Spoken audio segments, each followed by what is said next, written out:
With eyes toward the State of the Union, we already know that President Obama's second-term agenda will focus on immigration, gun control, and climate change.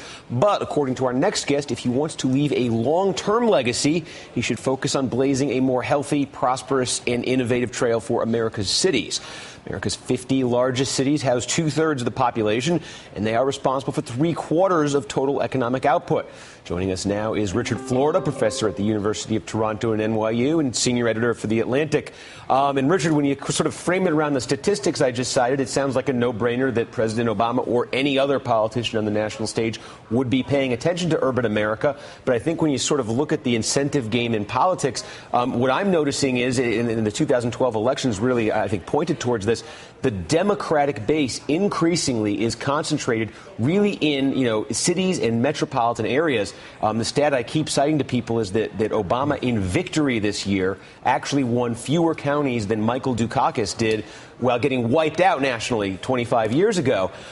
It strikes me that there is little incentive right now, little electoral incentive that Republicans are seeing towards playing to the cities. They've just sort of written off urban America to the Democrats and focused on the rest of the country. Can there be an agenda? Can there be an urban agenda? Can that be on the agenda as long as that dynamic persists? Steve, you're absolutely right. And I'll have a post coming at the Atlantic Cities later this week looking at the role of cities and metros in giving the president his victory and kind of redefining our electorate, creating that new majority for him and the Democrats around cities. But yeah, his big three issues, as you guys were just talking about, gun control, immigration reform, and climate change, those are urban issues. The push for climate change in the United States and around the world has come from cities and mayors. The push for immigration reform around in the United States has come from mayors. And the push for better gun control has come from cities. Obama is a city guy. He lived in cities. He's hailed from cities, grew up in Honolulu and moved to L.A. and, lived in New York and Boston and later Chicago. So I think the time is right. And what I point to in the piece is two things. One, we need a Department of Cities to make the investments we're making in this country on infrastructure, in the environment, on affordable housing, on job creation, to make them more effectively. And two,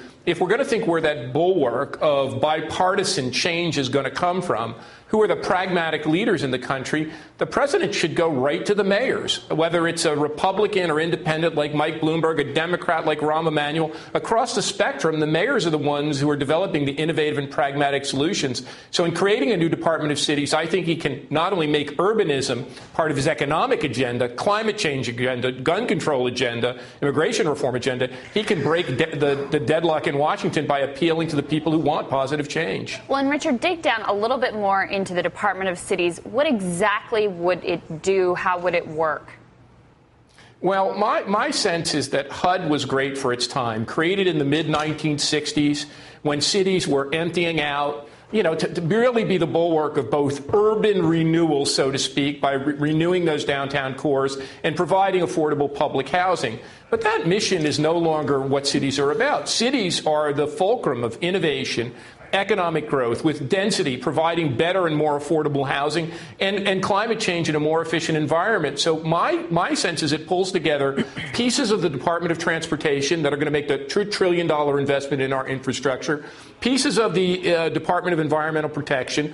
Of course, it folds in all of HUD and other relevant agencies, Department of Commerce, the Economic Development Administration, that are all making investments in not only making better cities and metro areas, but in making those investments more rationally. And I think it could be one of the first places that really gives weight to this notion of we're going to cut to invest. By focusing these kind of pork barrel agendas and making them strategically, we can do more with less and build stronger cities, stronger suburbs, and stronger metros. Well, Richard, poverty has significantly increased over the past 4 years, and it's always been higher in rural areas than in urban areas. Do you worry at all that this new Department of the Cities, this new focus on cities, is going to take away resources from focusing on rural poverty? No, I don't think so. I think a Department of Cities would focus on all various areas, suburban areas, traditional urban cores, even rural areas. And we know rural areas are about split. Some of them are growing very nicely, and some of them are just terribly in poverty. But I really think the poverty agenda in the United States has to be reframed as an economic development agenda. You know, when I look at poverty, I see a tremendous waste of human talent and human capabilities.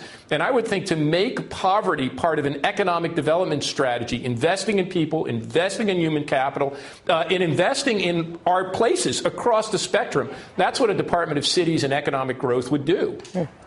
All right, Richard Florida, thanks for joining us. Straight ahead, something President Obama will likely not mention in his State of the Union, drones. Teray sets the record straight on his thoughts on the matter next.